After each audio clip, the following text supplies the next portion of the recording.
Hey everyone, Jerry with Vinci Digital. So this week we are continuing our discussion around ADA compliance. And again, if you don't understand the importance of web accessibility standards for your website, your brand might be fucked. So if you missed last week's IGTV about ADA compliance, I definitely recommend checking it out to get a better understanding of what the web accessibility standards are and how you need to implement these guidelines to ensure your website is ADA compliant. So today we're discussing part 2 of our 4-part web accessibility series that focuses on understanding the guidelines of web content accessibility. But first, let's talk about the different levels of compliance. So there are actually 3 levels of compliance. There's single A, double A, and triple A. And actually, I guess there are 4 because technically your website is more than likely non-compliant, as more than 98% of websites today are still non-compliant. But if you're looking to achieve some level of compliance, single, double, or triple A will be the benchmark you want to achieve. So first, let's start with single A compliance, otherwise known as level A. It's the bare minimum, and it might assist some users while navigating your site, but it's not an accepted level of compliance.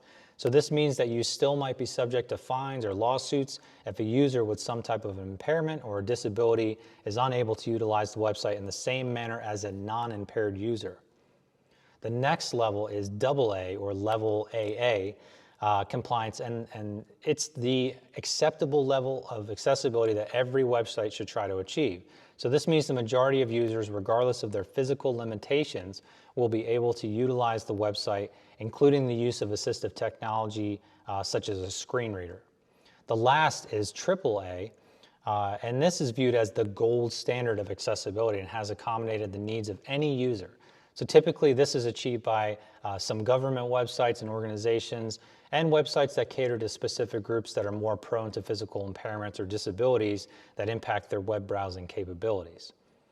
So part 2 of this series is focusing specifically on Principle 1, otherwise known as the Perceivable Guidelines of the Web Content Accessibility Guidelines.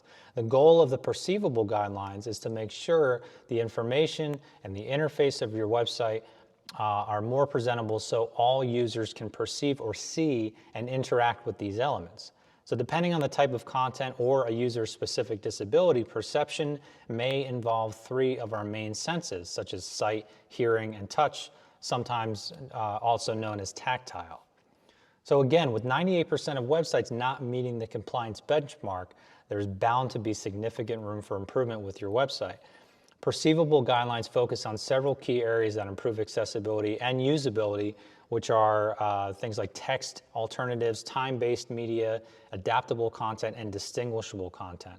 So in this week's blog, we'll talk about each of these key areas. And again, I know this sounds like a lot, and while it is, ADA compliance is a big deal and critical to ensuring every person has an opportunity to navigate your website.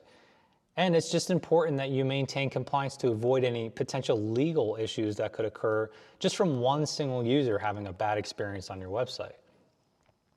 Making sure your website is compliant is not only the right thing to do, but it also safeguards your business from legal challenges, and it's going to strengthen your online reputation because you are taking the time to ensure every visitor can gain equal access to the content on your website.